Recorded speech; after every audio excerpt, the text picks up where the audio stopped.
What we've seen today is a fascinating thing in Westminster of two fairly insignificant individuals thrust into the spotlight by the inadequacy of the real people who should be maintaining power. So this is not at all a video defending Starmer. I wouldn't do that. I'm not a supporter of Starmer. I'm not a supporter of Labour.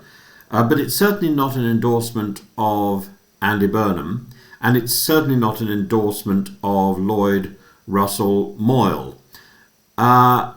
It's not a coordinated revolt within Labour, but it's two quite different expressions of resentment and cowardice, one from the fringe and one from the party's most media-savvy regional power broker. Neither stands on particularly elevated ground.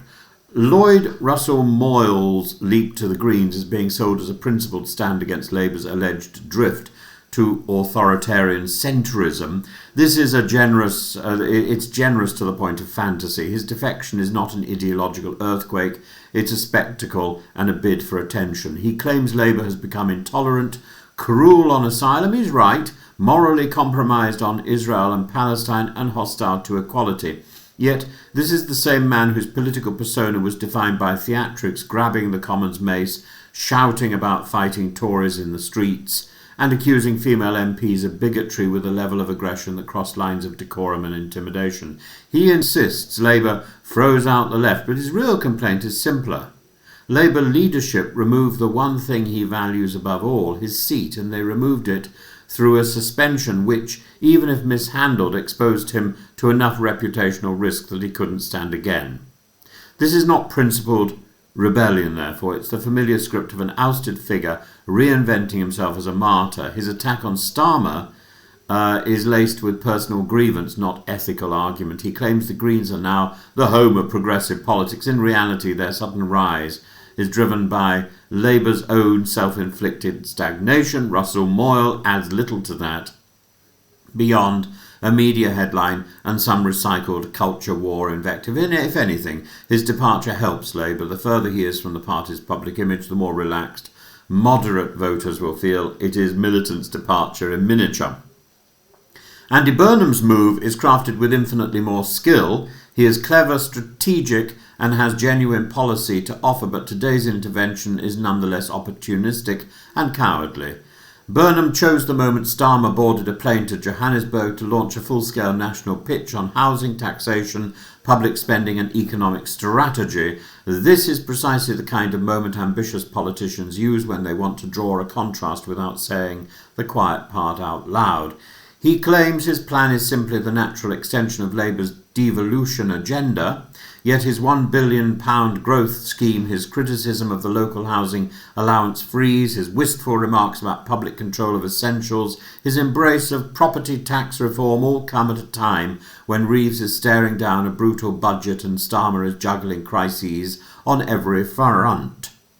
Starmer knows how this will read. He knows it positions him quietly but unmistakably as the man with the vision Starmer lacks. And he knows it plays directly into Westminster speculation that he's preparing a leadership bid, not now, but later perhaps after the midterm storms hit in May. Angela Rayner's public praise makes it even more pointed. She is Starmer's deputy, She was Starmer's deputy. Her endorsement of Burnham's proposals while the PM is abroad looks like a flirtation with an alternative future. And she wants to come back, of course. And Burnham's denials are carefully phrased. He has no plans to return to Parliament. He has not spoken to Clive Lewis about the offer of a seat. These are non-denials. They preserve future manoeuvre. The substance of Burnham's ideas is often strong: buying empty houses, homes, reshaping temporary accommodation, reforming council tax bans, investing in social housing, but the timing broadcasts ambition, not solidarity. What unites these two attacks on Starmer is that neither emerges from a place of constructive argument. Russell-Moyle wants a platform Burham wants the national conversation to shift towards himself. Both have chosen moments of maximum visibility and minimum responsibility. And for all my own reservations about Starmer, and there are many, these attacks do not embody courage or principle, they are expressions of vanity. Russell-Moyle attacks Labour for intolerance, having carved out a career on intolerance of his own. Burham positions himself as the nation's housing saviour, but launches his blueprint precisely when the Prime Minister cannot respond and is not at home. It is political behaviour without honour, clever in the case of Burham, noisy in the case of Russell-Moyle, but neither generous, neither honest, neither people you can trust. This is an underlying truth here. Labour's coalition is fraying, and these two moves reveal as much about Labour as they do about these two individuals. The left feels betrayed. The mayor feels emboldened. MPs feel directionless in the shadow of a flat-lining pole and a grim fiscal horizon. But today's events do not reflect philosophical debates or ideological renewal. They reflect individuals positioning themselves in the vacuum created by a cautious government and a Prime Minister who governs in tight, quiet increments. Starmer's enemies have sensed weakness, but none of them have offered a nobler path. They merely offer an alternative style of attack.